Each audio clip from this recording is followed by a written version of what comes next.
What is up? You are off in God's country. Indeed, you are. With your boys, Reid and Dan. And Dan Isbell. Also known as the Brothers Hunt, where we take a weekly drive to the intersection of country music and the great outdoors every Tuesday morning. You can hear it at your podcast listening station and YouTube. Two things that go together like cults and people on horseback with flags riding around in circles. Singing around a fire. Chants. Or Peanut Butter and Rats. Brought to you by MeatEater. And your favorite time of the show. The Tacovas. Not mine. Just kidding. Keep giving us boost. Tacovas. Still sponsoring the show now, baby. Thank you, Tacovas. We're still sponsoring the show now, baby. Still sponsoring. Go ahead, go get you some. You ain't gonna regret it. They look good on you if you're blonde, brown, or redheaded. Cause Tacovas sponsoring the show now, baby. Yeah. Tacova. What's the deal, Ray? You ain't got time to remix anything or anything anymore? Drop a beat now, Ray. Drop a beat now, Ray. Find a beat to drop, Find a Ray. beat real quick, Dre. Find a beat to drop. Ooh. Tacovas. Oh, he did drop a beat, dude. Tacova. Do a rap. Let's see if you still got your game. Do a rap. I got Tacovas on my feet, looking pretty good. I'm looking pretty neat. At 12 o'clock and I'm a little bit hungry. What you say? I ain't got no money in my these boots pocket. on my feet, they looking real good. I can understood that they're brown and they look real fly. I'm off to my game. Hi, I'm Dan. Wow. That was awful. What? That was terrible. I thought I was flowing. You used the one whole line was just the word understood. Was it? At the end. I don't remember what happened. To rhyme. God, that was bad. I got a cold, man. We'll loosen up. We'll loosen up as we get going. Wildest story, I think wildest growing up story. Top three. Top on this podcast. Sure. Yeah. Two, maybe I've ever heard. Yeah. Just Naomi Cook, man. Absolute. Naomi Johnson. An absolute inspiring human. Keep talking. Well, the crazy thing about it was that it was like, I didn't know how much she wanted to talk about all that. Obviously, I knew it was like a thing about her that she had this weird upbringing and there was like some cult stuff and blah, blah, blah. But I didn't know how deep she was going to go. Bro, she deepened that stuff. Yeah, absolutely, man. And was very honest and open about it. Yeah. And it was crazy. I can't even imagine the things we didn't talk about. Yeah, Josh had told me, like, have you ever heard her story? Josh Kelly, who's producing this new music of hers, is like, hey, dude, you got to, she'll tell you about it, but you got to hear her story. Whether it's on the podcast or not, like, you need to hear her story.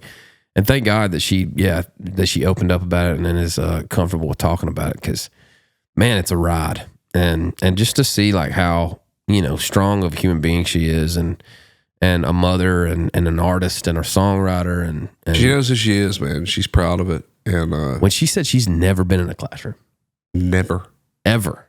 Has never sat in a desk with a teacher in front of her. Smart cat, too. It's like, it's not. Dude, she used some words that I didn't even know. Oh, yeah, I'm sure she did. But that kind of happens on a daily basis with you.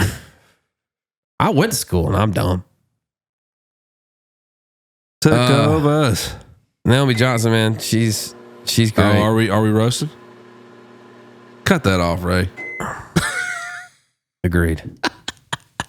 I ain't microwaving nothing. I'm about to go get me some food. Dude. Same. I'm starving, dude. She's talking about rats. I was getting hungry, dude. New music. She's got a new song out. Real life singer. Growing up fast. This new music she's working on, they don't know when it's going to come out. She's about halfway done with the record, but we got a little sneak peek. It is some good raw stuff, man. There was some like, yeah, it's what? Yeah, she's in there. She's got some Cherokee blood in her, and you can tell she's kind of leaning into it. It's awesome. She should. It's awesome. Naomi Cook's great. Naomi Cook Johnson is great. Is that right? Did I say it right? Naomi Johnson. Yeah. Naomi Johnson. It's awesome. You're gonna love this interview, man. We just went. I don't even know how long it's gonna be. We just talked and let her talk, but you're gonna enjoy it because it's insane. Yeah, absolutely.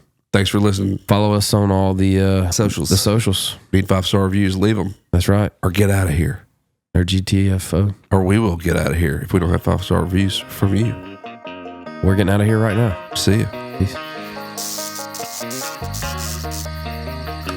Hey, man, thanks for listening to us here on God's Country Podcast. We appreciate you popping in. Cool. What was that? My bad. Duck call? Yeah. We just want to kind of address the elephant in the room. Yesterday was a very... as of this recording. Yesterday was a very dark day in America, period. Charlie Kirk was assassinated on the friggin' pedestal. I mean, he was having a conversation at Utah Valley. Is that where it was? Yeah.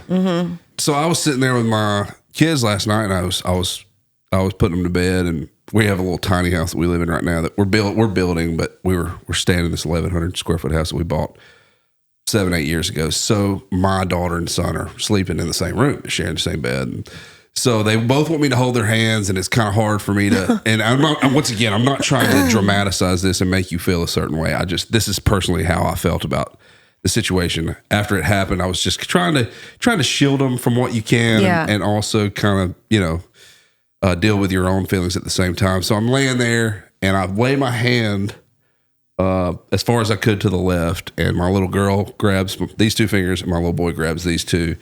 And while I was kind of sorry, dude, not trying to do that. God. Like I said, not trying to dramatize it, but this is reality, right? Yeah.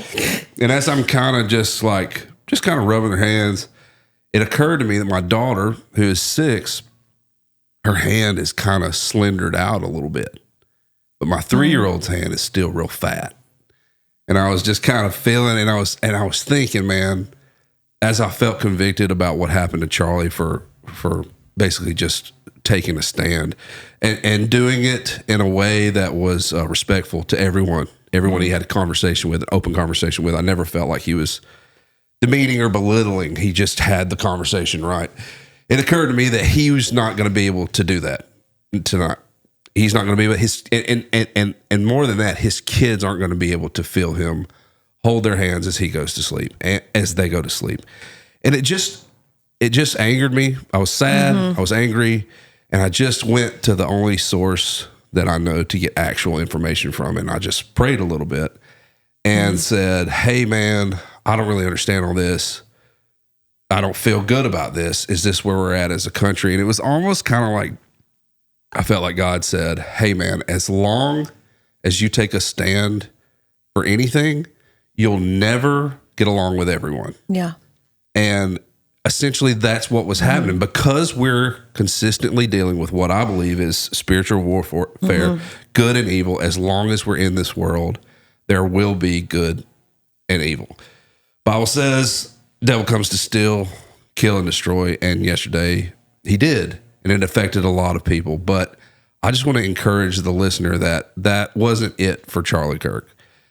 He, on this earth, yes, but I do believe that he's in heaven with Jesus and probably doing okay today. Yeah, I think people like that, their work continues to get louder. Agreed. You know, when you try to silence someone like that in that way, it gets louder. Because that's what that was. Yeah. That's what that was. The fact that we live in an America right now where someone lost their life because someone didn't agree with what they said. I mean, this isn't an MMA fighter or something like that. That someone really F someone up one time and they found him later.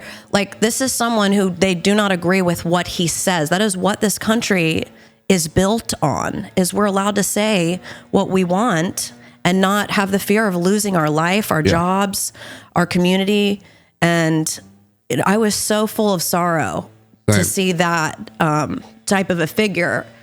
He's so young. He has children, and it felt so. Man, I love this country so much, and she's hurting right now. Yeah. And we have a few people that are brave enough to like say things, and we shouldn't he was just kill taken them. out. So we shouldn't kill them, regardless of what side you stand on, because if you're a Republican, you need the Democrats. If you're the Democrat, you need the Republicans. Well, I think we refine and sharpen each other moving forward to a better America. That's what we're supposed to do. Well, and there's always been guest speakers on college campuses. It's to provoke critical thinking. That is what that's a college experience. They always bring someone. I mean, colleges have been doing that since college like started. Like they bring people there, you debate. It's the point of it. Yeah.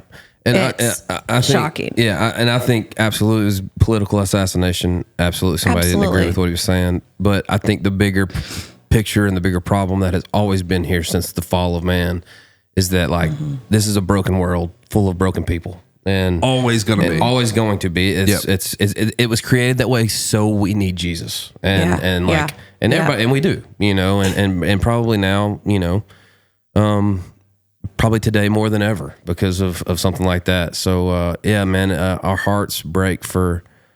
My heart breaks for Erica, his wife. My heart breaks for his kids. My heart breaks for this country. My heart doesn't break for him because even he said it. On a tweet or something, but it's like all death can do to a believer is deliver him to Jesus. And I think Charlie was delivered to Jesus yesterday. Yeah, he was. And I think he was celebrated. I think he was, welcomed with a hug, and he was a soul and a person and a really good man that was trying to turn people toward the light. I think he was. And I think he did. Yeah. And I think he will continue. I think his because of the internet, Charlie Kirk will live on forever, and his message will live on forever. And his message was the gospel and a greater America. And he was killed for it. He was killed for that message. Yeah. And but that it's just it sucks, man. It's a sucky situation, but I think God will, as He does, He will work good into it. Probably already is. R.I.P. Charlie Kirk, and life well lived. Yeah, absolutely. All right, we are speed. We are speed. We're really excited. That's what we say in the pro world is speed. We are really excited about this one. We have a proud mother. We have a killer vocalist. Currently resides in probably my favorite place that right now is Utah. I mean, the place is unbelievable. Lived on school buses. Learned to play guitar in a cult. Has fished salmon in Alaska on a boat we worked for. I cannot wait to get into all that. To pay for her way to Music City. She's an absolute badass, unbelievably talented. We got Naomi Johnson on God's Country podcast today. Thank you. I'm so excited to be here, you guys. Like, I'm such a fan of this podcast. I'm like, I cannot believe I'm sitting here right now. So jacked. I don't know why. You already know us. You already know everything we're going to say, and here we are. It's a great show. Thank you, man. Yeah. Appreciate it. Come in with the overalls with the shotgun pockets, pockets on it. Yeah, those look authentic. They are. Yeah. I think I got these from the Army Navy. It's like an exchange. They bring some used stuff in there, and some of it's new. Yeah. I'm pretty sure that's where I got these. They cut them off and everything.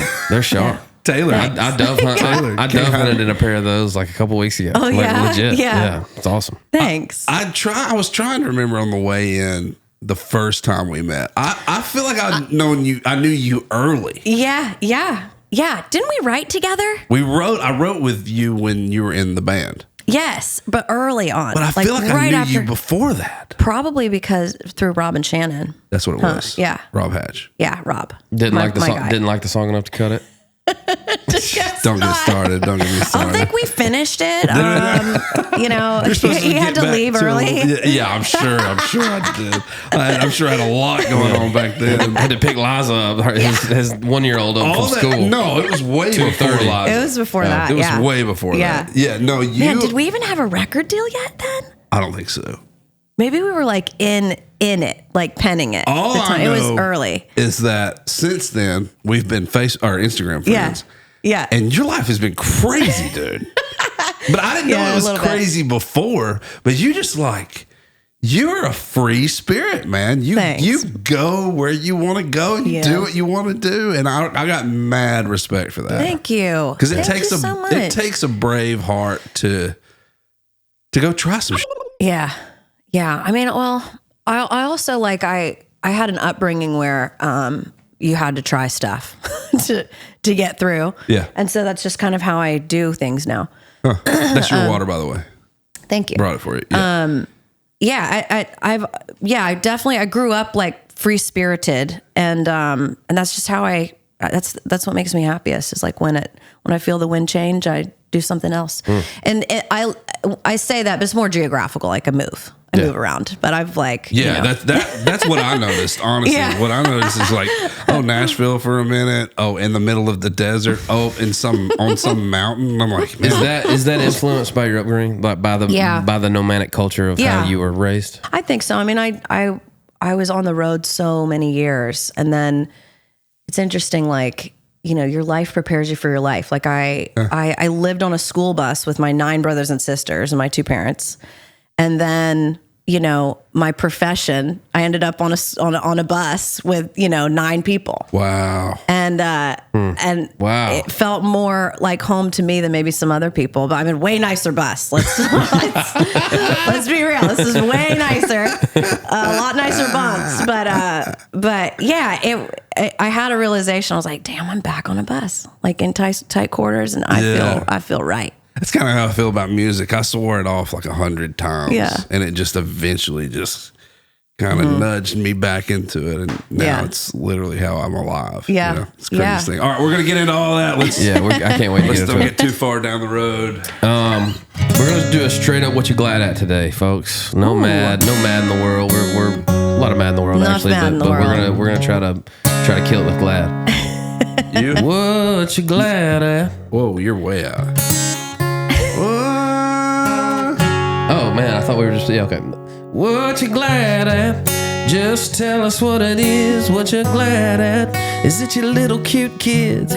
Might be your best friend or your favorite cat. Just tell us what you glad at. Man, you do not have perfect pitch. Play it again. Play that. Sorry, bro. You just proved you don't have. Play the dick. Play the dick. I even went to the. So you could hear. No, you didn't do that. I did. Get to the thing. Let the tape show. Which glad I love siblings. Nobody does it quite like siblings. You know what? Can I read this? This is what I'm glad at. Okay. I saw it the other day and I took a picture of it so I could read about it. This is so great, man. Yeah, read about it. Let me show you first. Let me show you. I'll show. I don't know if you can see the camera can see that, but check that hat right there. Just know that hat. Yeah, I'm ready for it. All right. So Josh Allen is the quarterback for the Buffalo Bills. Stud. NFL Josh. NFL MVP Josh Allen arrived at his Sunday night game versus Baltimore. This is as of the recording last week. It was the first week of, so it would be a few weeks as the recording drops. But Josh Allen arrived at his Sunday night game versus Baltimore wearing the first of 9 custom hats designed by patients at Buffalo's Oshie Children's Hospital. After each home game, Allen will have his hat auctioned off to support the Patricia Allen Fund. This week's hat was designed by a 5-year-old patient named Jackson. Oh, Getting me. Oh, Getting me. yeah. I mean, that's just killer, dude. I love that. Kids get That's me, dude. so great. They get me, dude. Yeah. Yeah, man, they're amazing, man. Yeah. But great on Josh Allen for being the kind of guy that does that kind of stuff and doesn't care about what. And they're cool looking. Dude, that's so cool. So sick. I kind of want one. Good job, Jackson. Yeah, no doubt. I want one. My glad at is a few months back, I told a story on here about this is crazy, but a guy came in to kidnap this girl, and the brother of the girl grabs his slingshot. You remember this? Oh no, but I'm in. Okay, so he's literally dragging her out of the house. Guy, and you can watch the interview and everything. Grabs a slingshot. David's his ass. Drills the guy. Hits him in the foot. He said he shot 2 pellets. One hits him in the eye. The other hits him in the chest. So hard, the guy thought he was shot. Drops the girl, the 8-year-old girl, and takes off running. Right. Well, over the past it's been 6 months since I've told that story, the guy lost his right eye. Good. Bingo. So tries to sue the kid. No. I can't make this up. You've got to stop this. Tries to sue the kid for $800,000. You know what the judge said? GTFO, dude. We ain't doing this. I mean, is the guy in jail? I don't know. For potential kidnapping? Maybe. But he depends on what state you live in. Yeah. Let's be honest. Tried to sue the kid. Did you remember how accurate you used to be with those slingshots. If you dad really- went to our dad went to the we used to Saturday morning flea market it all the time. Okay, yeah. And snow cones and donuts and all of it. Oranges. And For some Dad- reason, I remember eating oranges. One time we went, Dad got us these slingshots, and I remember they had a little like wrist thing, and you flipped it down, and it would rest right here, and you could pull that back as far, and just Bro, we could tag. Oh yeah. We Oh used no, to you shoot can marbles and kill stuff. small game with Yes, that for sure. absolutely. My dad used to go to gun shows, and he'd take 6 kids under 12 to these gun shows, and we'd come back with slingshots and blow guns. Remember the blow guns with the darts? Dude, those are deadly dangerous. too. Dangerous. Dude, one time. You can put my eyes out. I tried to shoot some squirrels with those. Yeah. Well, we used to get $1 a rat. We would shoot rats in the barn from our landlord, and he would give us $1 a rat. And we got good at them. And our house is infested with mice too. Yeah. We lived in these old farmhouses. Yeah. And in our pantry, we would put some peanut butter at this little mouse hole. You were baiting. And we'd sit there and pin them to the wall. I'm not kidding you. One time my sister got one right through the eye, pinned it right to the hell floorboard. Love that. Yeah. Love that. That's what I'm glad at. I can't actually, I want to dive into that a little more eventually. But that's what I'm glad at. I'm glad that judge said, hey, man. Yeah. Yeah, get out of here, dude. Get out of here. No tolerance for idiocy. Yeah. Yeah. Good. You happy about anything Glad over there? anything? Happy about anything? I'm Seem super, to be super glowing happy. a little bit. Got a bit of an aura around I'm you. happy because I'm having a baby, another baby. Hey. I'm pregnant. Yes. Round 2. So happy. Yeah. I know. Round 2. What a gift. It'll be fun. Yes, dude. You guys both have 2, right? We have 1 million. Dan has 3. All I I've got know 2. You have 3? Yeah. All I know is when they get together, there's 1,000. Yeah. Yeah. It's just like 3 seems like a lot. Yeah. it's fun though. I mean, I don't go Dude, man. yeah. Keep going. Yeah. Keep We got going. to. Like Yeah, we got to keep this going. No doubt, you man. know? Raise light in a dark world. Yes. I always That's tell right. people that I like, I'm like, you need to be a dad or a mom. Oh yeah, I you can know? peg them too. I'm like, you need 7 of Get those. it going. Let's get it going. I need some more of you running around. Okay, so wait. Tell us what you have already. You have a boy or girl? We have a little girl. Okay. Yeah, we have a little girl. She just turned 2, and she's the best ever. Yeah. And it's like so my husband's an only child, Gotcha. and he was like, he'd never even held a newborn, like never even held. Like he had Welcome. little cousins, but he Yeah. kind of was around them. After about a year or 2 old, and he was 21. Like you're not super interested in little kids when you're that age. Sure. Yeah. Well, No. if you're not a creep. Yeah, you're not supposed to be. Yeah, honestly. Yeah. Yeah, it's true. You're not Until you supposed have to your be. own. Yeah. So, but man, he is like the best girl dad in the world. Oh, yeah. Like it's so funny. He's like, this tough rock and roll guy with all these tattoos, and his little girl is just like, they were watching Cinderella yesterday. It's Just I all don't that. care who you are as a dude. I don't care if you're Both of our first ones are I don't girls. care if too. you're Yeah, the okay. baddest, toughest, meanest, It's over with. grouchiest, Yeah. most miserable human being as a dude. If you have a little girl, your life's changed forever. It's over. She changes you forever. Yeah. And there ain't no doubt, Yeah. man. I'm thinking Yeah. about when ultimately, when it comes to my boys and my girl, it's like with the boys, I'll kind of like let them like get hurt. I Yeah. mean, not seriously Yeah. hurt, but like with my girl, I'm extremely protective, like way more than I am with, and even though she's older. So it reminded me of the time when we were sledding. Remember we were back. Oh God, when I threw her towards some barbed wire. So at my farm, we had this. It was a little float that had a rope to it. Yeah. and she was right, and she was just like, she couldn't do anything. You She stuck probably- her in it, so she was sitting Yeah, up. she was all puffed up Yeah. and just sitting in it. So we were just sliding. I mean, you couldn't even feel yourself Yeah. dragging her. Well, Reid kind of popped. But it was her. like day 2 of the snow, so it already frozen then, or thawed and froze back up. So it's just ice. And it was a sneaky thing. If you put your kids on those things can fly, dude. I mean, Yeah. there's no just weight. enough weight but just enough Just to get enough. them to, yeah. They will scoot. So I don't know. We were like one of us was where you are, and we were sliding her, and the other one catch her and slide her back or whatever. Well, nobody was down there, and Reid just kind of popped the rope, and she's like, like going down this, and Jordan's like, we have it on video. Dan's video. Jordan's like, I was looking at her and I was like, she's going toward that barbed wire. and you just see dead sprint, like, and he runs and I dive into the barbed wire. yeah, right. Did you catch her? Oh yeah, Saved absolutely, it. and like absolutely. slams Yes. into the barbed wire. and all Absolutely this screwed my stuff. shoulder up.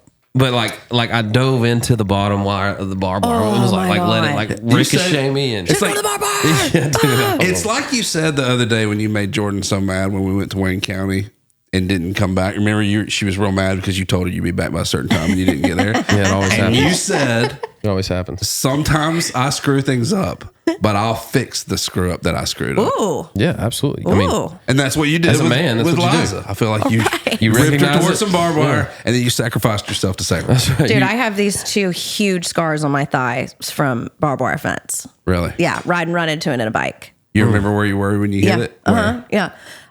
We were at our farmhouse in Virginia. My sister was chasing me with a stick, and I didn't know how to use the brakes. I just learned how to ride this bike. Yeah. Didn't know how to pedal backwards. And my dad always was like, if you think you're going to fall, steer to the grass, you know, He's right. like that's just what it was. Never had, we like all of us shared one bike, you know? Yeah. And so I started steering to the grass. The bike just went right over the grass and straight into this barbed wire fence.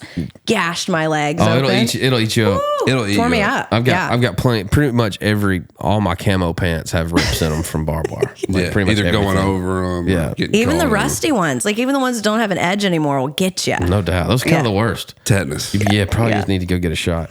I've never gotten tetanus before. Knock on wood. don't I have stepped on rusty stuff. I think I've eaten enough. Like, You don't know gas that you've ever had it. No, I don't know. I've never been foaming at the mouth though. But I think I've eaten enough gas station chicken wings to like, Cancel it all out. yeah, it just kind of goes, nah, tetanus, you're not big enough. You're not No. bad enough. That for used to this." be our thing. If Stay we were dormant. like, Yeah. if we were hurt or like had a broke arm, we'd just go eat gas station chicken until it got better. That's right. Just fix it all up. High class. it'll run anything out of your For sure. fist. Yeah. They're like, no, we don't want none of this, dude. My gosh. I just want to jump right into it, and I know you've talked a lot about your story, and everybody. Yeah, I don't knows, feel like you have to retell Everybody it. knows a lot about it, but I just want to know, like, from the beginning, kind of that what we were talking about earlier, that your upbringing and your nomadic lifestyle and how you were raised and all that. Yeah, I mean, like, Yeah. where were you born? Like, where were you? I was born in Virginia. Okay. So all of us were, except for my youngest sibling, was born. My 2 younger ones. The rest of us are born in Virginia. So where that's are where you I'm in the originally from. lineup of 9? I'm number 5 out of 11 kids. Oh, 11. Shit. Yeah. Yeah. Yeah.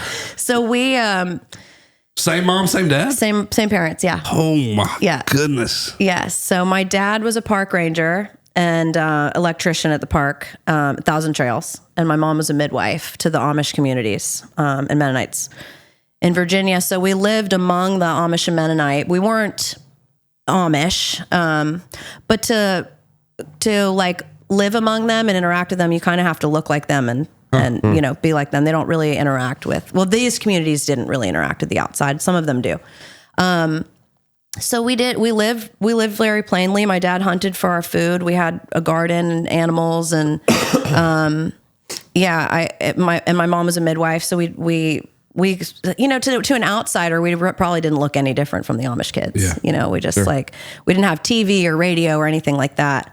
But my parents had vehicles. So we were very more like Mennonites, I guess. Can you be would Amish say. and be an electrician? Like, I feel like that's Well, like I said, we weren't Amish. the Amish you know? electrician. I Yeah. feel like that's a juxtaposition. He was a park ranger at the 1,000 Trails, and he would do all their electricity stuff too. Scary. I hate electricity. But that's why Terrified. we were all outside all the time, and You just lived know, outside, pretty much. literally. Slept inside and lived outside. Yeah. Did you ever do any hunting with him? Did you ever? My dad was a big hunter. I learned how to shoot a gun really young. I never hunted with him. Yeah. But my brothers did. And, you know, like I was saying before, we always had blowguns and frog gigs, and we were just outside. I mean, we hurt each other all the time. Like someone would come back with a dart in their shoulder. Mom, Yeah, shot I me mean, with a dart a lot again. of times we'd have like BB gun wars. And I do remember one time, so my dad is like a big outdoorsman, and I'm Cherokee from his line. And he always, I didn't have a steak till I was like 15. We only ate venison and fish and yeah. So Hey. I remember we came back from playing down by the creek and we had shot a squirrel and it was dead. And we all came back. Oh, we got a squirrel, Dad. And he made us clean it and eat it. Yeah. Love He that. was like, you do not just kill animals for fun. That's not what we do. That's not respectful. He was very sportsmanlike like that. That's crazy. Yeah. So we had to say a prayer of thanks over it, clean it, and eat it. Yeah. and I distinctly remember that time because it occurred to me, oh, yeah, this isn't, of course, like that's a life. I was 7. But you know, you realize this is how this works. Yeah, you don't kill something unless you're going to eat it. For sure. But besides rats. Yeah, besides rats. You can shoot them in the eyeballs and throw something them out else in the will yard. eat those. Yeah. My dad, he taught us how to shoot really young. He always said the only dangerous gun is one you can't use. And so we were all out there, shooting cans and stuff really young. But Are you going to raise yours like that? Huh? Oh yeah. Yeah. I carry. You damn right. Yeah, hell yeah. I do. That's awesome. And I'm also like, He's right, by the way. Yeah. He's right. The only dangerous gun is one that I've seen that so many times, especially with us. If we take somebody hunting, we used to. We don't do that anymore since we have kids and we had some scary situations. But when people, the dangerous thing about hunting with somebody with a gun or being around somebody with guns is when they pretend to know more than they actually know. I would much rather have somebody say, hey, I have no idea what I'm doing, as opposed to like trying to convince me us that they know.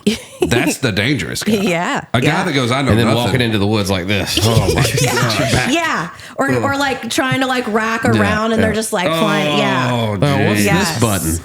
My favorite is the shotgun over the shoulder and they bend down to tie their shoes and everybody in the circle like, Dude, yeah. It happens, man. There's a lot of that. Yeah. Yeah. I mean, my brother, so we were allowed to like run around with 22s loaded way too young, in my opinion. Yeah. But all the Mennonite kids were doing the same thing. Like those are the kids we hung out with. Everyone has a firearm. Like, bro, we'd strap them on our backs and ride 3-wheelers down to the balls. Yeah, go hunt rabbits. My brother accidentally shot our family dog with his 22. And and that's when my dad was like, maybe these kids are a little too young to be like just in the field with like live, guns. Yeah, he was like, I don't know, 10. Yeah, but we felt so empowered and like, we were empowered. We were allowed to be outside all the time. Yeah. We loved it. We would sleep outside if we wanted to. But yeah, I really learned, we all learned our love for the outdoors from my dad. My mom's a very earthy person. Yeah. And I learned a lot of like my, like foraging and herbal stuff from her, but my dad's was like the outdoorsman. But do you think you could go on one of these shows like, where they just drop you off and you have to survive I and actually kick could. ass? I think so. Yeah. For a couple days. Yeah. Look at her. Yeah. Absolutely. Yeah. No, I totally got it. I did a survival course, in West Tennessee, a couple years ago. Do you guys know Mary O'Neill? Yes. From the Outdoor Channel. She's got Country Outdoors. Oh, I know that. Yeah. So she's a friend of mine. We did this survival course together. Where was it? Do you know? In West Tennessee? It was in Sumter, Tennessee. Okay. Yeah. And but we're from West Tennessee. Okay. Oh, okay. Yeah. So, okay. A lot of preppers over there. You guys, we have a lot of stuff to get into with this because that was freaking crazy. So I go there to do this survival show. Yeah. And there's it's a show. Well, it turned into a show. They were filming it and stuff. Okay. So we go there, and the guy who's doing it is like ex-military. He's been a cop for 30 years, like that kind of a guy. And so he's teaching us survival stuff. And I drive into this town, and I'm like, man, this looks familiar. And I'm like, this looks so familiar. I'm like looking around, and that night after we did the show, I'm sitting in this Mexican restaurant with Mary, and I'm like, we're talking about it. She's like, yeah, this town's called Sumter or Sumner. Is it Sumner? Sumner County, probably. Sumner County, but there's a town there. That town is where we were in that cult. What? Yes, dude. I could not believe it. I haven't been back there since I was, 9. So much to the point you didn't even remember the name of it. No. Yeah, way. But it was like a weird, like I experienced what I would assume is like a flashback kind of. Oh yeah, for sure. And I was like, yes. That had to be like separate life. Crazy. Yeah. I mean, dreamish, it's weird. Yeah. Almost. Yeah. Okay. What is it, Jumps? There's a Sumner. I know there's Sumner County. Sumner County. I think it's Sumner. No, just look up like the county seat of Sumner County. Yeah, wild. Yeah, that's around Jackson, I think. So okay, It's around Jackson, yeah. Yeah. okay, Yeah. so okay, Yeah. There's so much going on here. so Sumner County is Gallup. okay. We were near Jackson. It's near down. There's a little town, and this cult moved there. That is crazy. They're called the Rose Creek Village now, so you might be able to. That might help. So you, Yeah. can They you can rebranded. put them on blast right They now? rebranded They probably don't themselves, listen dude. to us. They probably don't listen to us. Probably not. What? So You grew you're up in Virginia. Yeah. Did you go from Virginia to the school bus? Yes. Selmer. I think I was so close. I almost said Do you something. guys know about this freaking cult? No, dude. I don't think. Wait a minute. Are We're you from guys Savannah. members? Absolutely not. Wait, that's not a cult. This whole You mean the podcast is church? to capture you. You mean that church we went to? Yeah, we got you. Wrap her up. Yeah, let's go. Big setup. Ray, get her. Get out of here, Ray. With your good hair and your remixes. and your, He your totally black looks shoes. like a cult member. For sure. He's way too slick. Yeah, so I lived in Virginia. My mom That's fun. Nice shot. yeah. What was it called? Rose Creek Village Selmer. is a religion-based Selmer. intentional community in Selmer, Tennessee that formed pickles. If it is part of formed that. from 12 tribes communities Yeah. and was established. Which we were in, also in that one. It was established in '96. Home to about 200 members who live on 100 acres and operate several businesses, including a restaurant, painting services. Which one? Which restaurant? There's only like construction- 6 over there. Yeah, I wonder what Construction. It's restaurant. probably that Mexican restaurant you went to. The community members are united by the desire to live out the teachings of Christ and support each other. Yeah. Yeah. Okay. Yeah. Okay. Okay. Okay. So we leave Virginia. My mom is a midwife there to the Amish communities, like I said. But this was in early 90s. And these midwives, like having babies at home was pretty taboo. It was like really like ultra crunchy hippies and Amish people were having babies at home. Sure. And my mom was practicing without a license. All those midwives were. They weren't like certified by the state and stuff. Well, I was really little. A lot of this stuff I remember really vividly, and then there's a lot of little patchy spots. I remember the head midwife that was running this like midwifery group got charged with manslaughter. A woman died in childbirth with her. Wow. Unlicensed. Trouble. Husband pressed charges. I don't blame him. They probably should have took her to the hospital earlier. I don't either. And honestly, the thing is like women do unfortunately die in the hospital too. Like birth is risky. Like that's what we face. Bringing life into the world is like you can die doing this. It's but nonetheless, she got charged with manslaughter. My mom had a complicated birth as well, where it got a little iffy. She got scared. I was like, I've got 8 kids. This woman went to prison for manslaughter. She's like, I've got 8 kids. Like, they got scared. Yep. So before I know it, everything's being packed up, sold at the flea market, giving the goats away to friends. And we're going on the road for a while. So they buy a pull behind RV and we're pulling it behind this beat up white van, we are so excited. Yeah, you got to have a van with 8 kids. We're talking about giving one dude, just we for had a family 15 trips. pass. Yeah, 15 passenger van, no AC, dents in the side. Like Roll 'em we down. are so excited. Like we're gonna stay in Thousand Trails Parks, and my mom's gonna do like, child rearing seminars and herbalism and stuff like that. So Right, but quick. pre-internet. How much fun was that though? Oh, it started off so fun. With Yeah. your It started off Right. so fun. Yeah. I mean, we were so jacked. We were sleeping in the van.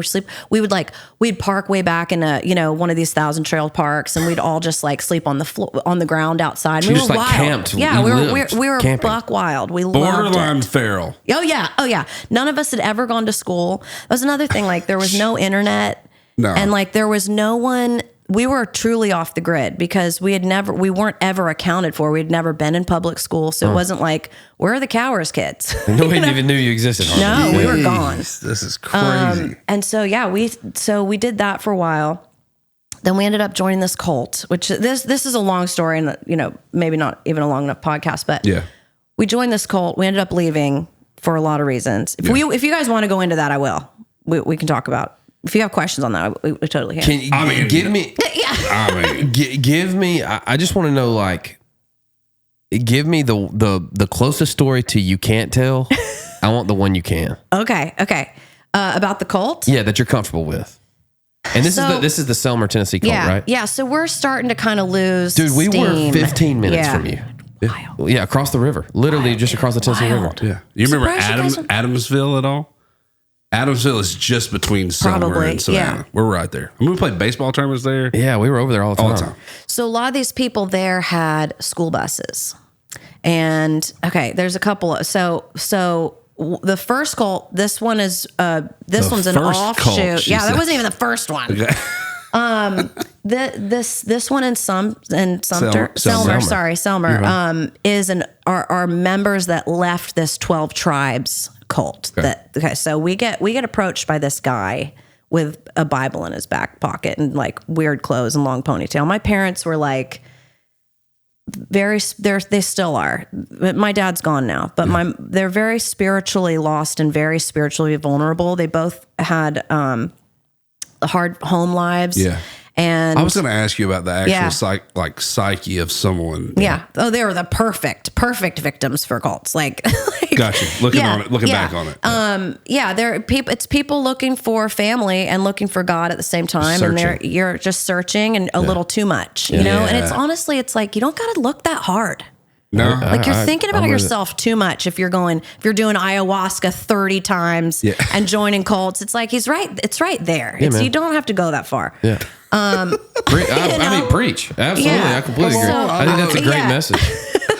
It's he's right there. Yeah, he's outside. He's like, yes. Yeah, absolutely. And It's right here. man, my parents are just like really naive. So they follow this guy back to this cult. We end up staying there. But this 12 tribes cult wanted us to, can I say the word kill on this? Oh, yeah. Okay. They wanted us to kill our dog, our family dog. You're Because like, my brother just did that 2 weeks ago. yeah, in the this field is a back new home. one. Okay, Yeah, sorry. yeah. He's already did. Yeah. Like no dogs in the tribe. No dogs in No, the because cult. dogs were not biblical. They were unclean. They're freaking weird. And honestly, they if we had been playing with our dog, none of the kids would play with us. And my dad was like, "We are out of here." Like that was Gotta his draw last a straw. line That's somewhere. a deal breaker. That's a He deal was breaker. like, you know, we loved our dog. He's like, he was getting antsy. We're in a city. He's an outdoors guy. We all were. We were like wild country kids, and we were like getting cooped up. My mom was like pretty in on this place. Okay. But she's a midwife. Yeah. They don't go to the hospital for babies. My dad has 6 daughters. Like we are, Yeah. a future for them. They really rolled out the carpet for my parents. Oh, that makes a lot of sense. Yeah. Actually, now that you say Yeah, that. like they were like welcomed in, pretty valuable members, I guess. But so yeah, I mean, there was some super sketchy stuff. A lot of child abuse goes on in those places. It's very, young girls are being married off. It's just they don't talk if there's any type of like sexual abuse going on and someone reports it, the cops come, no one will talk to them. It's like, the same with Amish. Yeah, it's kind of like Netflix-y documentary stuff. Very much, yeah.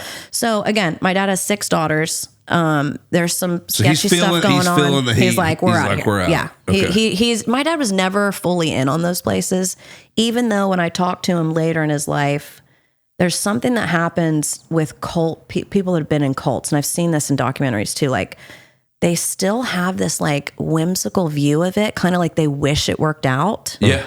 Or they wished that it wasn't. I've noticed that. Eat sweet and pray, keep sweet and pray was the same way. Yeah, it's they so were talking weird. about that. Like even the people that were out and had left and admitted the abuse, Yes. were still like, my family's there, my There's some friends are type there. of a nail Yeah. still stuck in their Yeah, psyche. some I mean, it's sort of treble demonic. hook. It's a Yeah, demonic yeah, hold, yeah. if you ask me. Same. Anything that has anything to do with abusing kids is demonic. Dude, yeah, and it's heavy. It's also, it happens a lot in the Amish communities too. It seems like in my experience with those things or lack of experience, but researching those things, there always kind of seems to be a guy that's like deistic in those things that is essentially just satisfying whatever it is that he wants. Mm-hmm. Yeah, which is gross. there's always a leader, which is gross. Yeah, it's gross, man. Yeah. So we left that place in the middle of the night. And I remember like some men from this group like running out and trying to pull the propane tanks off of our camper. Goodness. My dad's like just driving, Like, you might be leaving. We're getting that $20. Yeah. We're getting that $20 propane. My mom was so upset. She did not want to leave. She wanted to get baptized. She checked herself into a mental hospital. She was fighting so hard. Wow. And she was having a nervous breakdown because my dad was making her leave. At this point, what's the oldest child? My sister was 14. Yes. So is she feeling like this is a weird existence at this point? Yes. Okay. And like, so we were in this, for some reason, we were in St. Joseph, Missouri. And we were like in St. Joseph. Yeah.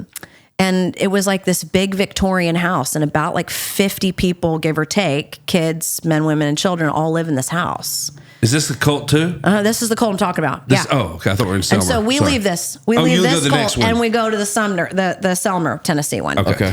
Because my parents are. So we leave. We're staying in state parks again. My dad's we're kind of no money, no prospects, nothing. You give everything to them. That way you can't leave.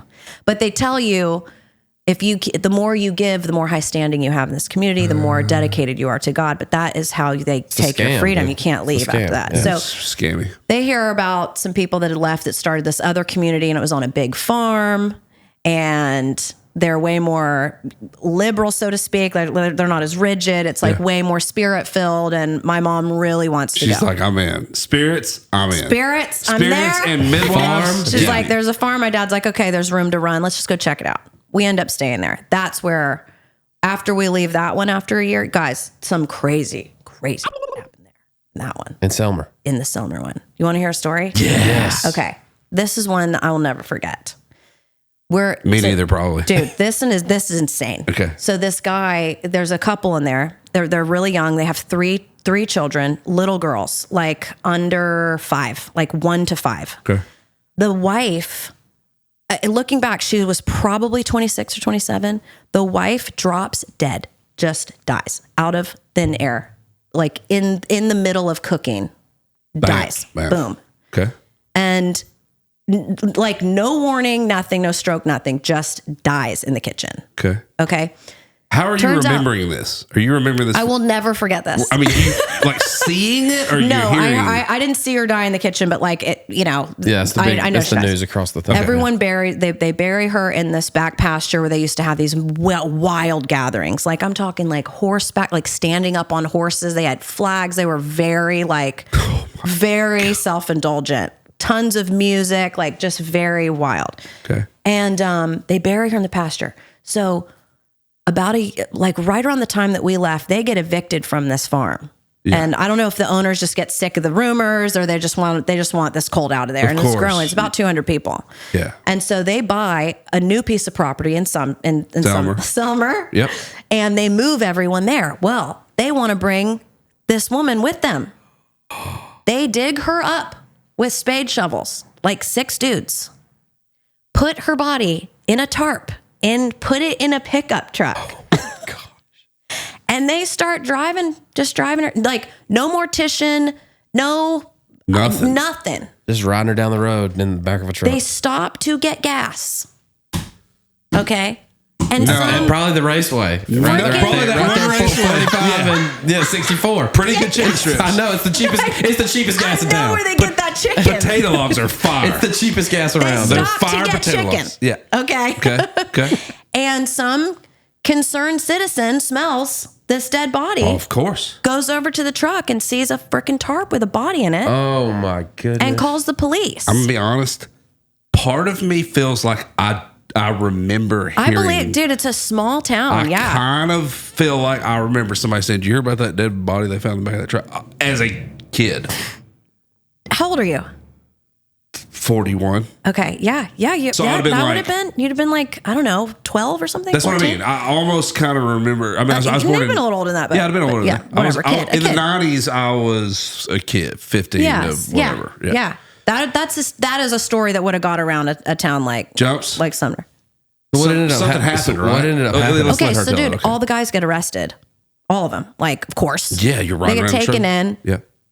Upon further investigation, a crime has been committed and they let them go. But even when I was a kid, I remember going, dude, the out of touch with reality that these people have been living in their own little bubble in their world, and they have all these weird names, they rename each other, and they're so out of touch that they dug up a body, put it and pulled into and just like either were untouchable by their God or whatever it was. But even as a kid, I was like, this is nuts. I mean, it might as well have been a cat to it was important to them, but it was like there was no significance of. Yes. Yeah. So shortly after, we were on that property not very long, and my dad was like, we're out of here. Yeah. Like, this is like your dad got the Yes. And my mom very much was like, but my dad, once he was like done.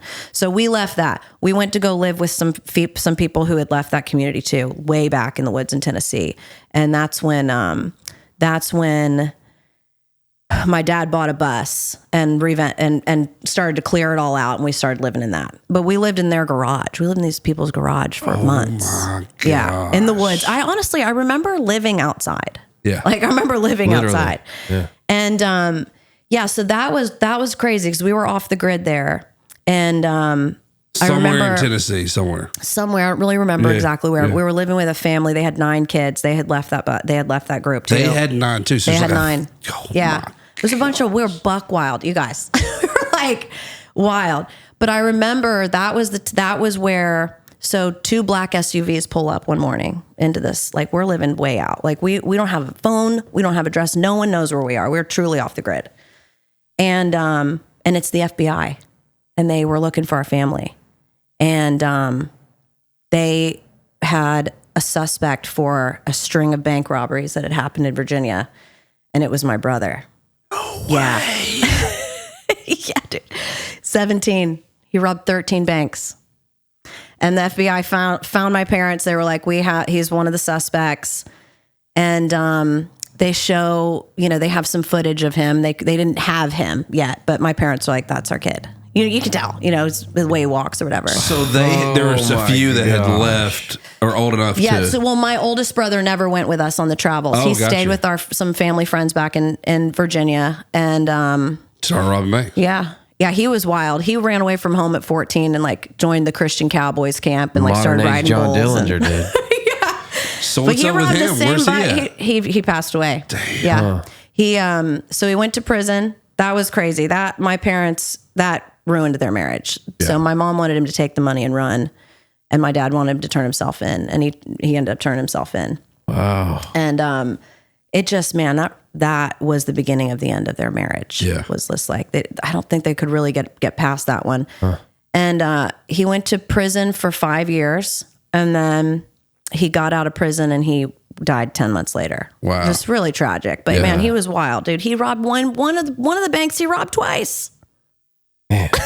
Damn. He robbed the same bank twice. I think that's so funny. Yeah. Guy's a G. Guy was a G. At least get out of the county. Back, right. This guy is here. Same bag. You didn't even get a different duffel. Jeez, man. Yeah. Oh, dude, I love it. But I love rebellion. Back in the day, you this is crazy to say, but not every bank had high-tech video cameras. No. Even in the 90s, that's not too long ago, but yeah. Stuff got robbed a lot. It's kind of nuts. Yeah. Can't do nothing anymore, right? Everything's video and filmed. I worked at a bank for a while, which is ironic. Yeah. And the only way to really steal money is to walk in and take it. Sure. And there's a lot of people that do that and get away with it. Yeah. Wow. Nuts. Wow. The crazy thing is that, so my dad was a big outdoorsman, hunter, all that. And he lost his right to bear arms because he ended up robbing a bank too. So 20 years later. So if you want to shoot deer, don't rob banks. Don't rob a bank. Don't commit a felony. Don't do it. But it really, really, really broke his heart. I think it broke his spirit. He couldn't hunt anymore. Oh, I'm sure. But my brother and father are both convicted felon bank robbers. Unbelievable. Damn. Yeah, it was crazy. That's the dismantling of the Bus family. Yeah. That's what starts it. So what happens to you guys? Where do y'all go? Where does the 1,000 kids go? So there was a lot of talk of Alaska, going to Alaska. Of course. Does that make sense? Well, you can get free land if you're a homesteader. You get dividends and stuff. So my parents were just grasping at straws at this point of where are we going to go? What are we going to do? And so we started heading to Alaska, and we started traveling down the Southwest. and we only made it to Arizona. And my dad had like crippling depression, and my mom is severely bipolar. Yeah. And, Probably a lot going on. yeah. And then one of my siblings was born on the bus, which was crazy. And so, yeah, so we were just like, that's where, so I learned how to play my guitar in one of the cults from a kid.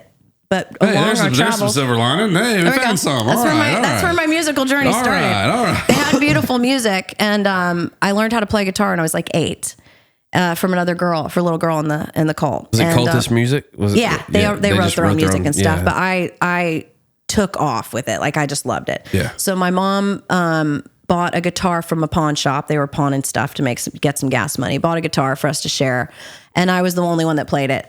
So anyway, we start getting like along the way in Arizona, and we are completely stranded. And I start playing my guitar on the street corner for gas money. Yeah. Family band. Dude. Let's do it. Yeah, and that's where I caught the bug. Like I put 5-gallon bucket, and I'd sit there for hours and play, and people would give me tips, and we'd Go on to the bus next. along. Yeah. Yeah. Gas up the bus with $28 and keep moving. Yeah. Wow. So Unreal. So we ended up there, and then we ended up back in Tennessee. Some friends gave us some money to move back there, and we ended up in Woodbury, Tennessee. And some, dilapidated. We were either in the bus or in like super old condemned homes, like old farmhaises. Yeah. And I never had heating and air or anything like that, so we would sleep outside when it got hot. And it fostered my love for the outdoors. So when were you like, I'm out? I'm out of this. I'm going to pursue my life. Okay. So I was, we Did you left ever Tennessee. go to school? No, I've never been in a classroom ever. That's wow. Jeez, that's I crazy. like maybe have a 6th grade education, like maybe. You're real smart. Well, thank you. Yeah, I think you did. Somewhere along the way, you got it. Well, you get smart. You grow up. Or you Rob Banks, right? Yeah, one of the two. Right. Yeah. Okay. I grew up fast, and I had a lot of responsibility. I had 6 siblings below me, and I couldn't go to school. Like by the time I could work and bring money in, that's what I was doing. And school sort of felt a little bit like small potatoes to me then. I felt sure. like, I'm keeping my family together. And then I did want to go to school, but I also was like, man, if I go to high school, like, I'm not going to be able to play any sports. I'm not going to be able to, do anything. We're so poor. Like we don't even have electricity right now. And I'm going to probably be made fun of. And then I started getting a chip on my shoulder. I was like, I don't need school, you know, I'm doing bigger things. Yeah. So I started gigging. I started playing music with my guitar, like in some bars and restaurants in Florida. Do you remember what kind of guitar it was? Yeah, it was an Ovation.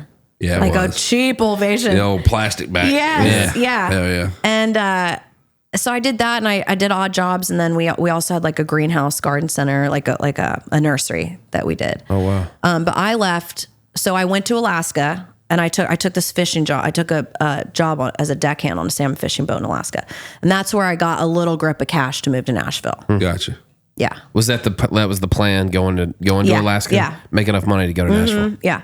I feel like Alaska's a bit of a haul to go make some cash. I mean, why would Yeah. Well, I had a friend that had done it. She had worked at the canneries where the fish come ashore and you put the fish and you can them up. Sure. And so I'd been trying to get a job at one of those, but they fill up so fast. Well, we got a deckhand. You can come do that. Yeah, and so I was like, you have to have some wild stories from that, even being on the boat. Dude, that was hands down one of the gnarliest things I've ever done in my life. How long were you on the? I was on this boat for 5 weeks. Never got off of it.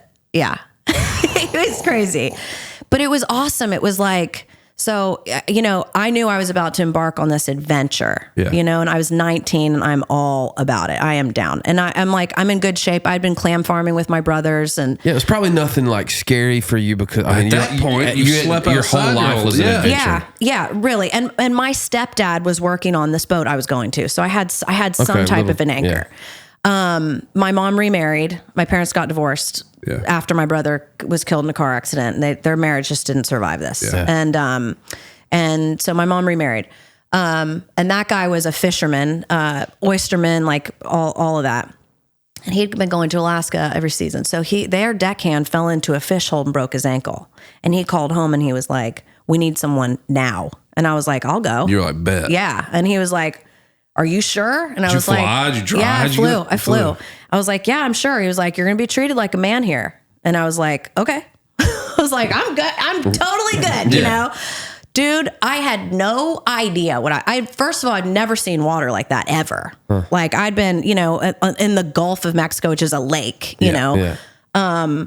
And so the water is insane. It's freezing cold. The waves get massive. Ripping, it's usually like we were in a bay, so it's not like wildest, like deadliest catch big, but dude, I mean, there's swells like 9 feet swells. I'd never seen anything like that. Did you get seasick? I got seasick as a mother for 3 days. Yeah. Do you get used to that? Or do you just kind of stay sick the whole No, time? I had to get medicine because it's in your head. You don't have a virus. It's like, that's why I see people throw themselves over boats with seasickness and stuff because it's never going away. You're not going to, after a week, it runs its course. Like it's in your head. Wow. And so if you don't get medicine, people kill themselves over it. Wow. And I could see the shoreline. So there was like, by day 3, I was like, I'm thinking about swimming over there. Like it started to come into my head, like get off the boat. I got so sick one time back when I had no money. I told this is really messed up, but we were at Luke's when he got married, and we went out, and it was like 5-foot swells, and we were supposed to be snorkeling. Oh, everybody! There were 40 of us. 38 of us were sick. Oh no! And the other 2 people swam around the back. If everybody was on the boat, we could have left.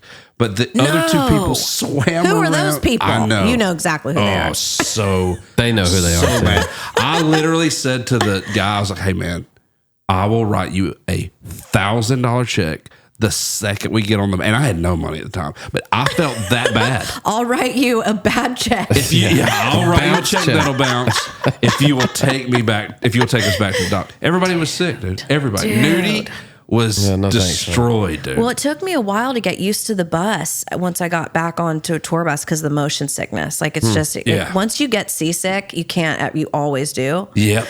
But anyway, I was out there for 5.5 weeks, never got off the boat. And it was all gill netting and it was really, really hard work. It was quite the adventure. And there's a ton of Russians. So like Russia, you can pretty much see Russia from where we were. Bering and Strait, so they come over during the fishing season. And what makes it so intense is the state of Alaska. So you're only allowed to fish at certain times, like very specific time windows so that enough salmon can get up into the rivers.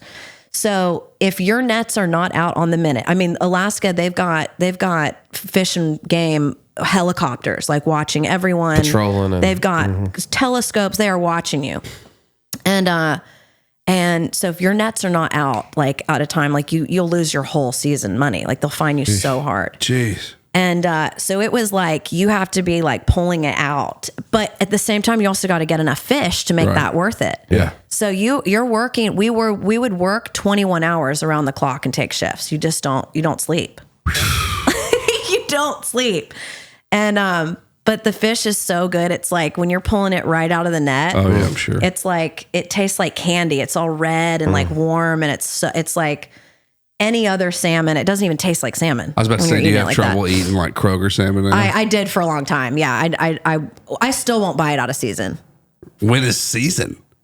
June, like late June to late July is sockeye salmon, king salmon. Yeah. I only buy it then. Wow. Yeah. Man, that's wild. Like the farm stuff is disgusting. Is it? It's disgusting. It's riddled with disease and like it's not even fish. Don't do it. Okay. Pass. Cool. I've been passing honestly lately. It's kind of gross. But yeah, that was a wild adventure. I got a little grip of money and I bought this a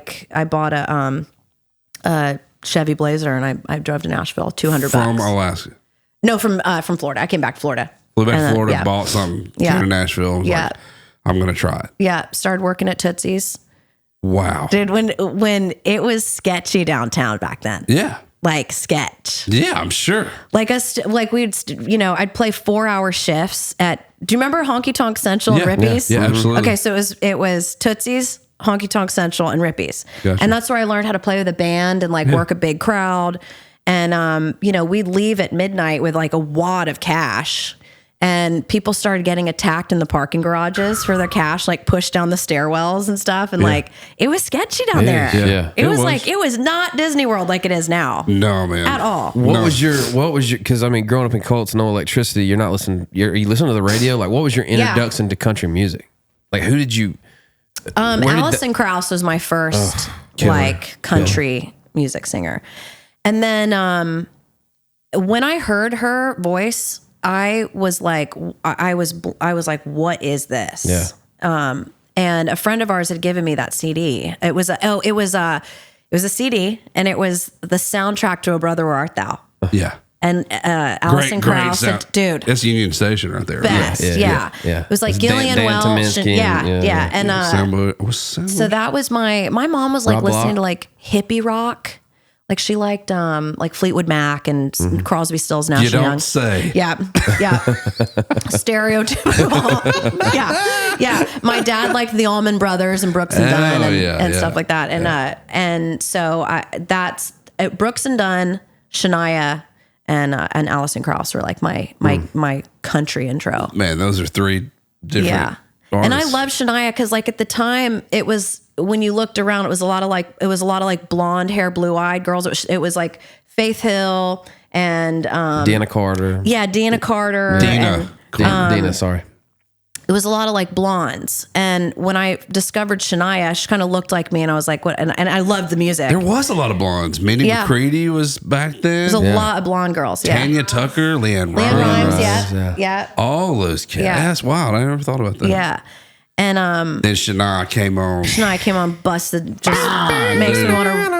Oh, Makes me want to run through a wall. I'm gonna tell you something. Nothing caught my attention as a 15-year-old male like Shania on a horse. Dude, Shania on a horse with their little shirt tied jean up, jacket thing. Oh, it was perfect. Dude, those songs were candy too, man. Candy, bro. Oh man, I mean, killers. Yeah, Mutt Lange at his best. crusher. Yeah, Dude. Crush. That was Shania was massive. Yeah. massive. Yeah. Millions. And I also like at that time I was like, I didn't know that I wanted to be a singer. I just knew I could sing and I loved it, and I've been singing since I was really little, and I could play guitar and stuff, but I had a little bit of trauma mixed with the guitar thing because the family was like, we were literally like no food. Are you still rolling on the Ovation, or have you bought something new? No, by then? I don't even know where that happened. I'm saying when you moved here, what guitar were you with playing? this one, when I moved here, I had a Taylor. You bought a Taylor? Yeah, I bought a Taylor. Nice. And yeah, but I was like, I didn't know that like kids like me got to be singers. I didn't know anyone in music. We were so poor. I thought like, people like Shania, they get music lessons and they, I just thought that. I didn't even go to school. I didn't know anything. But then when you actually like start to learn about these people, like Shania has an insane story. Yeah. Dolly has 12 siblings and grew up with a dirt floor. You're like, maybe I can do this. Yeah. It was like when I started to learn, because that's really what I think I did. I figured out what my heroes did, and I just studied them, and I was like, I'll just do that. That's great. And and then it takes you on your own. You end up doing your own journey. Sure, but it seems feasible when you see somebody come from that and do it. Yeah. It has to, especially if that's what you're naturally. Yeah, and gifted Shania, like, she took care of 3 of her siblings. She was 21. Both of her parents were killed in a car accident, and she worked at a casino or something like that. Yeah. It just felt like, whoa, okay, there's similarities here. similar to me. I could do this. Yeah. And then I met Rob Hatch. Where'd you meet him at? He's been I met on him here. in Florida. He's from that area that I was living in. Yeah. Oh, okay. And Rob's great, man. Shannon's great. yeah, they've been my mentors, and they've just been in my corner the whole time. Yeah. The whole time. That's how I remember him either talking about you or us meeting through that or something. That's definitely what it was Hatch. Yeah, dude. He's man. He has been rooting for me. I was their nanny. I used to clean their house. That's what it was. Yeah. I remember that. Yeah. Yep. And I was cleaning houses in the Governor's Club and gigging down at Tootsie's and stuff when I got my record deal. Awesome.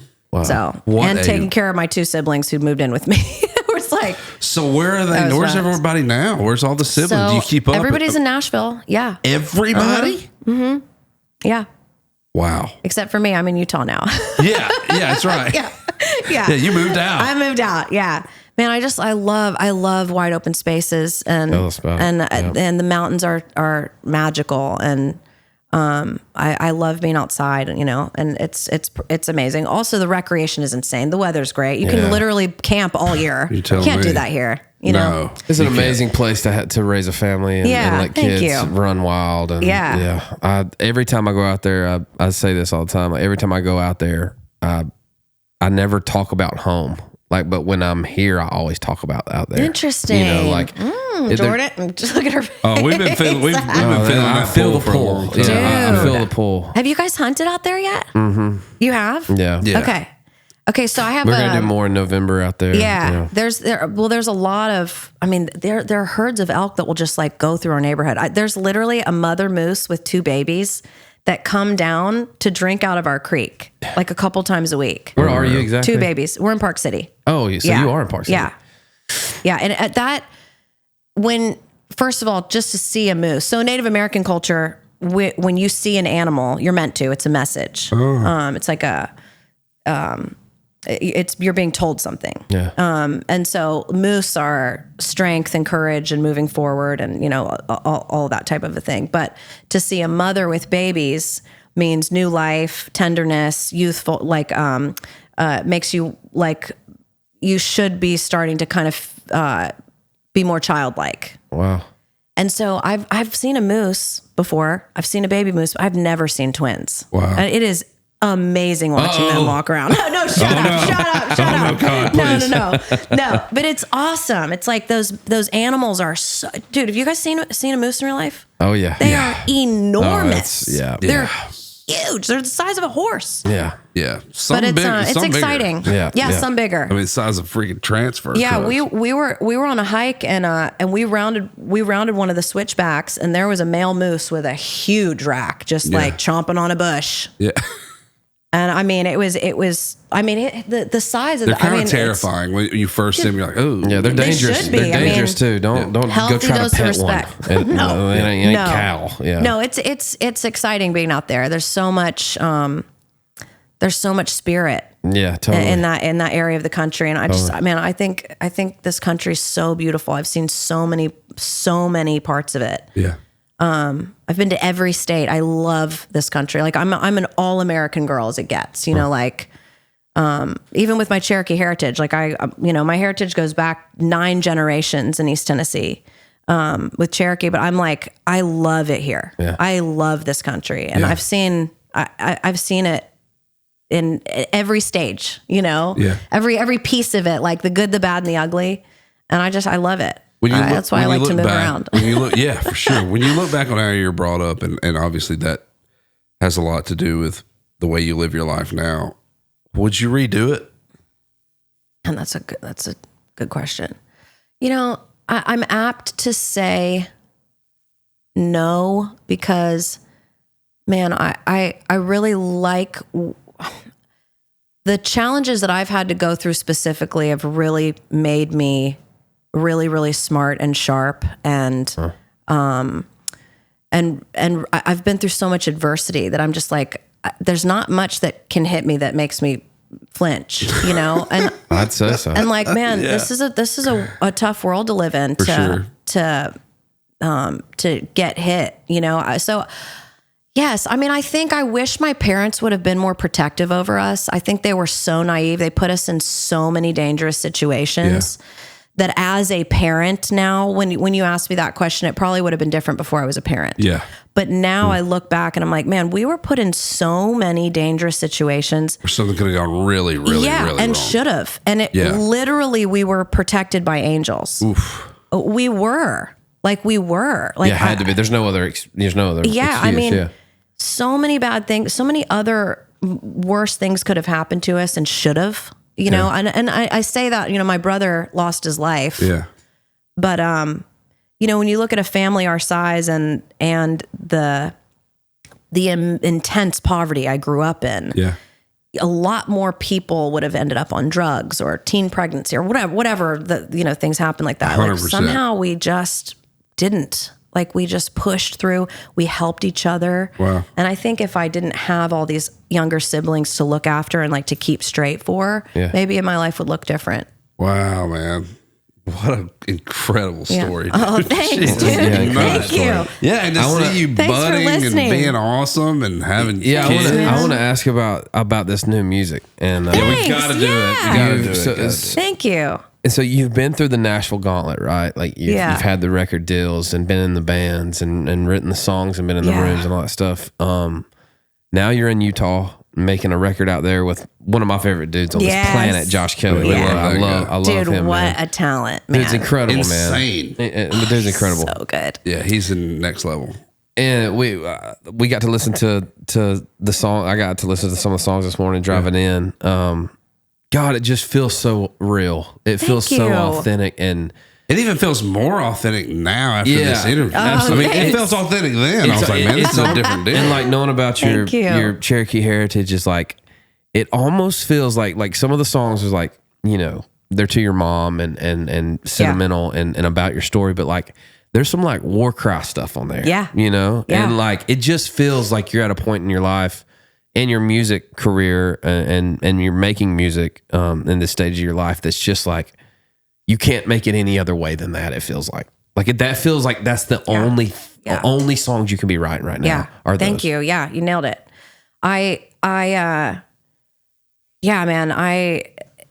Once I had I almost died giving birth to my daughter.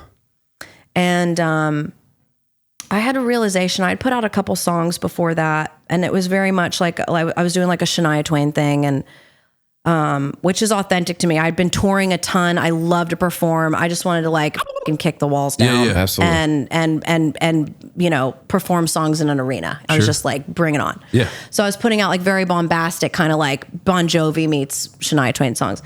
When I had my daughter, and I had this realization, I was like, if I had died and she went, which women die giving birth sometimes, like I could have, and she wanted to go and listen to my music, she would have heard these kind of like, like selling t-shirts and beer songs, and she would never know anything about me ever. She'd never know, who I am as a mother, a wife, a friend, a daughter, she's blonde hair and blue eyed. She could not look in the mirror and see her Cherokee heritage like I can. Yeah.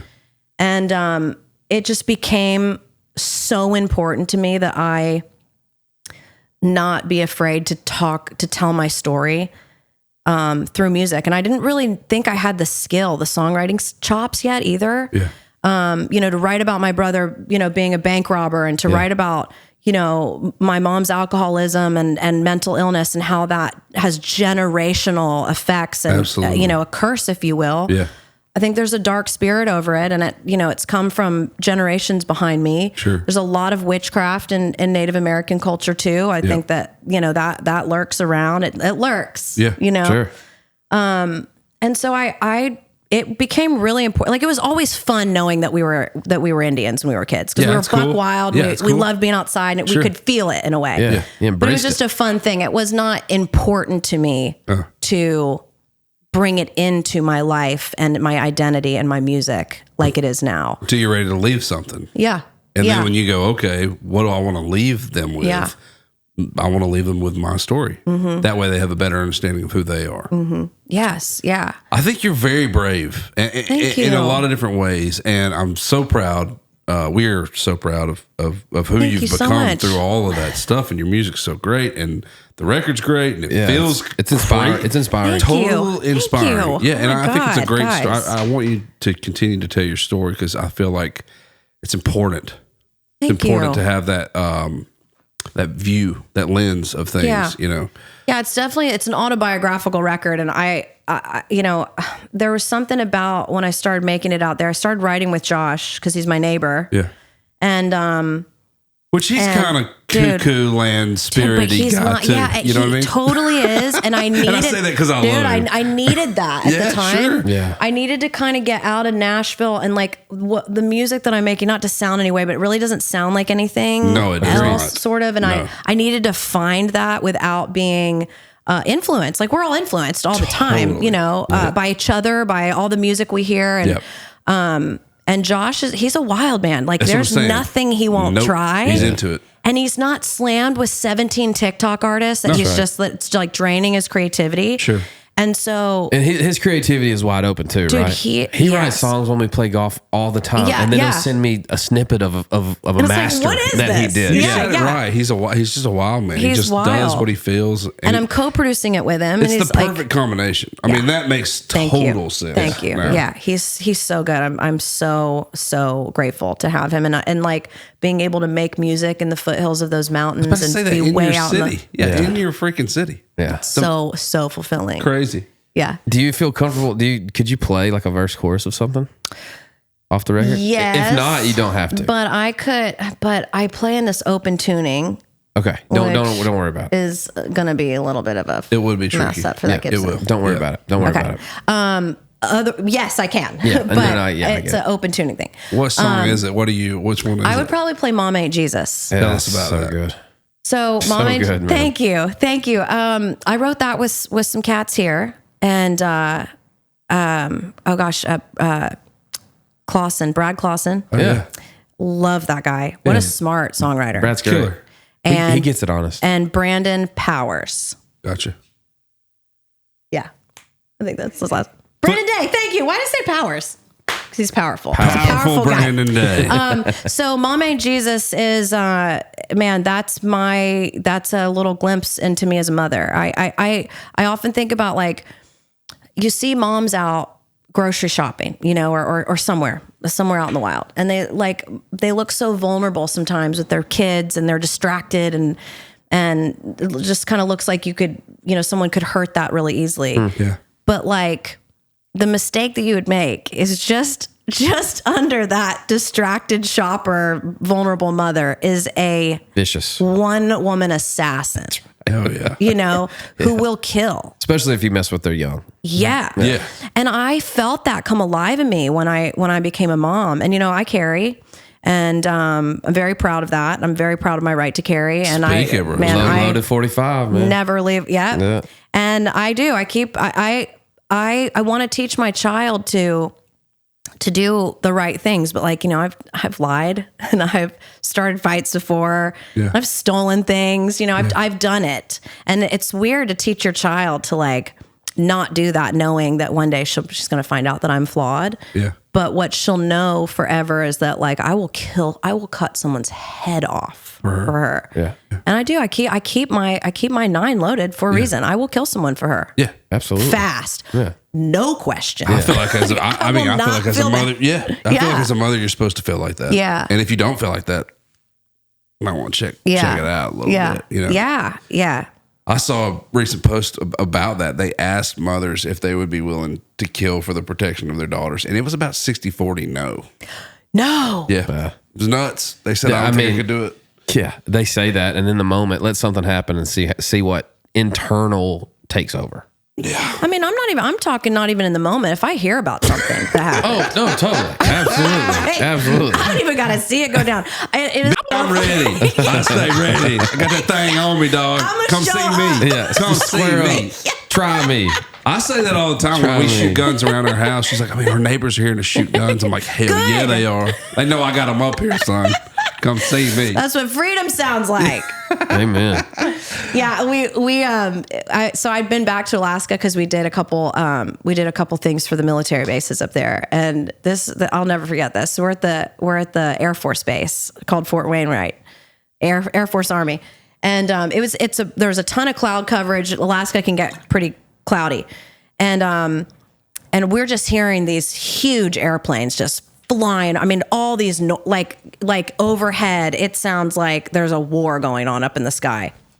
And so the sergeant major came in to greet us, and he's like in his flight gear and a cowboy hat, it looks like he stepped out of a movie. Tough guy. Yeah. He comes in to greet us, and we're like, what's going on up there? You know, kind of. He's like, because it was obviously training, and he goes, girls, that there's freedom sounds. No doubt. It's like, You've got to be kidding me. It's so tough, dude. Tough. That's what freedom sounds like. That's what freedom sounds mean, like. it was Should write it right now. That's right. Should write it. Toby Keith But would have yeah. loved that hook. Oh man, Yeah, he would have. He would have. Naomi, you are unreal, man. For real, Aw, dude. it was so much fun to hear about all of that. To kind of just live it for a second with you, and inspiring. Keep on doing your thing. Thank you. The music is so good. Thank you. The music's so good. When's it come out? New song I'm a out? little halfway done with the record right now. Gotcha. But I have a new song coming out Friday, which is So It'll be out. it'll already be but out. we're recording yeah. this now. Yeah. it will be out by the time you guys hear Heck this. yeah, man. Yeah. Wait, what is it? Yeah. How they go?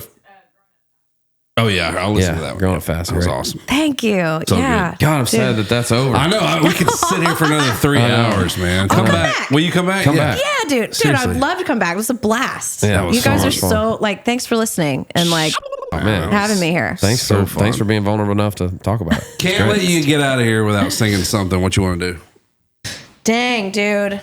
I like 90s country, Me too. not because it's trendy, Sure. but Because we were raised on it. yeah. Man, I've been listening to Brooks and Dunn again a lot, and they're like, what's that face? You don't like Brooks and Dunn? No, Killers. Oh, okay. no, That was a stink absolutely. face. What? I was like, hey, bro, yeah, dude. But I love it. You remember that one? Hello, Miss Heartbroken. Sit your sweet self down. Oh man, I could go forever on Brooks and Dunn. So good. Let's do a little Faith Hill. Where is it? Baby, tell me when do I start? Whenever you Count me want. in. Whenever you want to. All right. Baby, tell me where'd you ever learn Singer. to fight without saying a word? Ugh. So tell me how far it is. How can you love like this when I'm not sure that I can? When we don't talk, when we don't touch, when it doesn't feel like we're even in love, it matters to me. When I don't know what to say, I don't know what to do, don't know if it really even matters to you.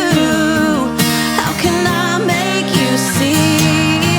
Oh, it matters to me. Naomi Johnson. It matters to me.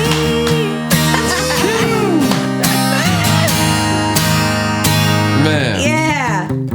Dan, how do you know so many songs? Yeah, dude, you're so good at that. Well, one day I'll let my You're like a walking jukebox, Oh, bro. am I? One day I'll let my secrets out, but not today. Guys, thank you so much for having me. No, That was so that was fun. killer. That was killer. We have Tacova sent you a present Oh yeah. Yeah. for coming on the show. Jumps was jealous of these. Oh, yeah, no, these are show. Check them out, man. Check them There out, you man. go. There you go. It's kind of the only reason most people come on the show, but Yeah. Yeah. Check Dude, them I out, actually man. really need a new pair of boots. there you go. What size shoe are you? Like a 2? What are those? I couldn't get my big. I have a boat for a foot. I couldn't get my big toe in those Thank things. you, Tacova. Yeah, So much. absolutely. Thanks for coming on. These are beautiful. Thanks for being awesome. Great singer, sharing your great story. human. Yeah, absolutely. Congratulations on Thank the new you. edition. What do you think it is? What do you think it is? What are you feeling? I don't know. What are the spirits telling you? What are they telling you? Come on. They're telling me a bunch of stuff. What are these animals? Look, they're looking down on you right now. They got things to say. Yeah. What do you think? Actually, some people are weird about taxidermy, but I think it's dignifying. Yeah. You know, I do they're too. like, people hanging their trophies. I'm like, well, if you're going to eat an animal, give him some dignity. Put him no. back up there. Yeah, I always tell people it's a way to honor it for the rest of its Yeah, life. I totally agree I with think that, of every. yeah. I know exactly where every one of these were taken, and the stories behind them, and the memories that we have after. They're honored, in my opinion. I Same. mean, for you guys are real sportsmen and hunters, and I think just a discard of a beautiful animal like that is a shame. It is. I agree. Yeah, I agree. Yeah, if you ain't gonna eat it, don't kill it. You know what I'm saying? yeah. Besides besides them rats, dude. It's fear. Well, they'll throw them out to the coyotes. Rats. Yeah. Something's something's going to eat them, though. Isn't that funny? That's right. Something is going to eat them. They're not going to lay there. If we don't get out of here, I'm gonna eat one. Although I do got to say, I saw a dead cat on the side of the road a couple weeks ago, and nothing touched that cat. And I'm like, what? What's going on there? But that's a sign something was wrong with that cat. Yeah, Otherwise, something like no crows, nothing. Yeah. Weird. There's some sort of spirit implication. Could have been a skinwalker. Next time. Yeah. God's Hey, Cut That's how we Podcast. end it. Y'all check out Skinwalker the new Ranch is song, only Grew Up Fast, out now. Record. growing up fast. Growing up. fast. Sorry. You say grew? What's She grew? did. She did grew up fast. I did grew up. Grew up fast. She done growed up. Growing up fast out now. New music coming. Thank you so much. You're awesome. Thank you for having me. Thanks. Man. Thanks. All right. We'll check y'all out next time. See you. See ya.